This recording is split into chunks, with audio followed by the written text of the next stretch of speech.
Padawans of Python, this is Prof G, and in this CircuitPython School video, we're going to learn to sense gestures using the Adafruit APDS9960 multi-sensor.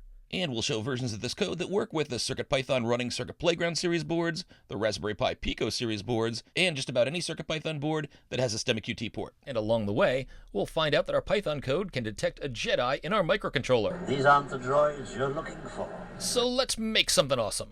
The Jedi animation is from the wonderful Star Wars sticker app available in the iOS App Store. The sound and images used in this video are strictly for educational, non-commercial purposes. Star Wars and related characters, images, and media are trademarks of the Walt Disney Corporation. Do not use commercially without permission from the firm. The board we're going to be using is the Adafruit APDS9960 with STEMMA-QT ports. The APDS9960 is a multi-sensing marvel, and this version has STEMMA-QT ports, so with a simple cable we can add it to any board with a STEMMA-QT port. Now this board can also be used to detect proximity, although not precise distances. It can also detect light and color, but in this lesson we're going to use it to detect gestures up, down, left, and right. And it can do this because the board has an infrared LED light. Now, infrared is light beyond the red in the Roy G. Biv color spectrum, so it's light that humans can't see, but our sensor can. And in fact, the light is detected by 4 photosensors in different locations on the sensor. So if you use this device, make sure that the sensor is facing forward with the lens facing out. Make sure that this front center part is not blocked. And a quick note on wiring before we begin. If you've been following CircuitPython School, you already know how to attach a STEMMA-QT cable to a Pico or Pico W board. We've previously used this with a less than $1 cable to add STEMMA-QT to the Pico, and the wiring is blue or SDA goes to GP4, yellow or SCL goes to GP5, power to 3.3 volt out, and any ground. And even though this board doesn't have a speaker, you can use any speaker with its own power supply that has a standard audio plug. Just clip a ground wire to the sleeve or base of the audio plug, and clip the tip of this audio plug to your audio in pin. I'm using GP15 for this example. And for Pico boards that have STEMMA-QT ports wired up this way, or pretty much any CircuitPython board that has a built-in STEMMA-QT port, you can set up the I2C using this code here with board dot and in all caps STEMMA_I2C open and close parens. Now earlier lessons also covered how to wire a STEMMA-QT port to a CircuitPlayground Bluefruit or Express. Yellow goes to A4, blue goes to A5, ground goes to any GND, and power goes to 3.3 volt. And remember, instead of calling the board board.stemma_I2C, open and close parens, in our code, we're going to set up the I2C board by calling board.just I2C with all capital letters, open and close parens. And the CircuitPlayground boards have a built-in speaker, but if you want to connect it to a more powerful speaker that has a standard audio plug, simply clip the tip of the speaker plug to audio or A0, while the base is clipped to any ground.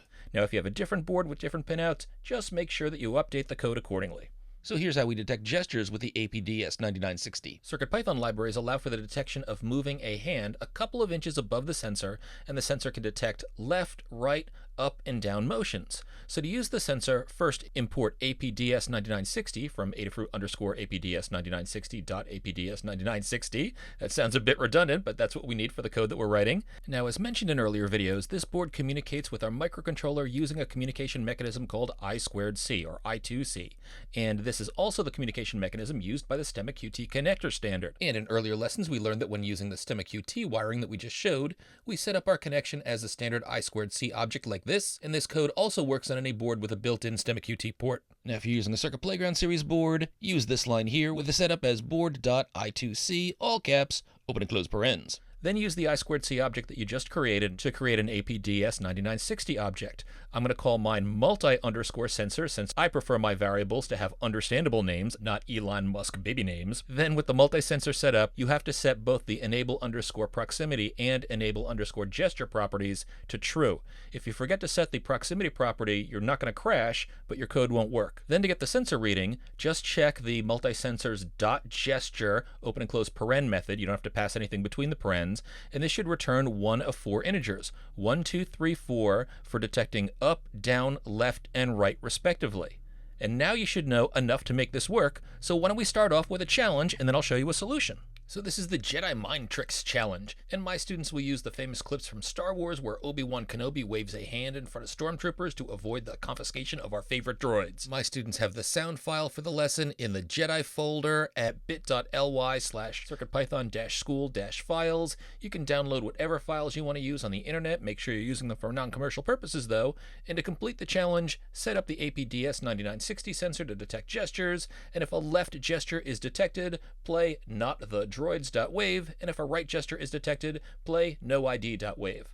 These aren't the droids you're looking for. You don't need to see his identification. So why don't you pause, give this a shot. I know you can do it based on what you've learned in earlier lessons. And when you're ready, let's compare answers. So I'll assume that you've either visited the URL that I showed and downloaded the Jedi folder and copied that to your CircuitPy volume, or that you're using your own WAV files and copied those over to your board. And if you use PyCharm, a reminder, you'll want to add the Adafruit CircuitPython APDS9960 package to your project settings. And if, like my students, you're a CircUp user, you can enter import Adafruit _APDS9960 in your code, save it, open the terminal, and at the percentage prompt, enter circup space install space dash lowercase a, press return, and that'll install the library on your board's lib folder. If you don't have circup, you're going to need to drag this library over into your CircuitPy board's lib folder. Now let's code. I'll add a comment up top, APDS9960_Jedi.py. We'll eventually use that name when we save it to our CircuitPython School folder. And at the start of the import, I'll also import board. I'll also import time. And you know what? Let's delete Adafruit _APDS9960 from the import here. And we'll use the same from import code that I showed you just a slide ago. It's more to type in here, but it'll simplify the rest of our code. So in a new line, we'll say from Adafruit _APDS9960.APDS9960 import, and then in all caps, APDS9960. And then under this, to play WAV files, we'll also say from audio core import WAV file with a capital W, capital F. Next, let's set up our sensor. I'll create an I2C variable equal to board.stemma_I2C, all caps, open and close parens. This is the code you're going to use if you're using a Pico board or a board with a built-in STEMMA-QT port. But if you're using the CircuitPlayground board, you'll want to say I2C equals board.capital I2C, open and close parens. I'm currently using a Pico board, so I'm going to comment out this last line, but make sure you comment out the other line if you're using the CircuitPlayground board. Then I'm going to name my sensor multi-sensor. I might have had an underscore in the slide. I forgot it here. I'll set that equal to, in all caps, APDS9960. That's the class. Passing in I2C, the object that I just created above. Then I'm going to set multisensor.enable_proximity equal to true and multisensor.enable_gesture equal to true. So remember, when detecting gestures, you have to set both enable proximity and enable gesture equal to true. If you forget enable proximity, your code won't show an error, but it won't work. Then we'll set up audio to play WAV files, and we've done this in previous lessons. If you're using a CircuitPlayground Bluefruit board or a Raspberry Pi Pico series board or a board without a DAC, you're going to want to say from audio PWMIO import PWM audio out, notice the caps here, as audio out, notice the caps here as well. But if you're using a CircuitPlayground Express, or if you know your board has a built-in DAC, you want to say from audio IO, import audio out, that's capital A, capital O. And if you don't have a Pico, a Bluefruit, or an Express, and you're not sure which version you should use, consult the Adafruit Learn Guide for your board, or check out Adafruit Discord. Now, a quick reminder for anybody using the CircuitPlayground series board, you're going to need these 4 lines of code to set things up. The last one here is this audio equals audio out, in parentheses, board.speaker. Now, if you're not using the CircuitPlayground series board or a board with a built-in speaker, then you'll want to use the following code. Audio equals audio out, capital A, capital O, then you pass in board, dot, and whatever pin you've attached the tip of your audio plug to. Now for me, using a Raspberry Pi Pico, I've attached mine to pin GP15. So I'm going to say board.gp15. Now from here on out, the code is the same for all boards. My path is going to be equal to the string Jedi in lowercase slash. Remember the slash at the end divides the folder named Jedi with the file name that we'll pass in just a bit.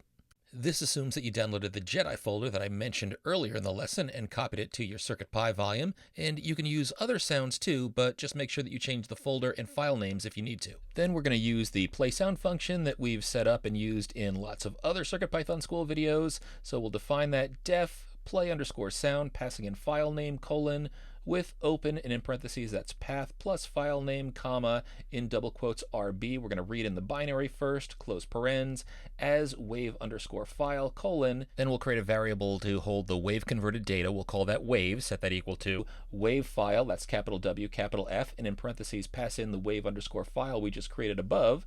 And then we can say audio.play, and in parentheses wave, that's the file that we just converted to a wave. Then while audio.playing, colon, pass. That just means wait until the file is done playing.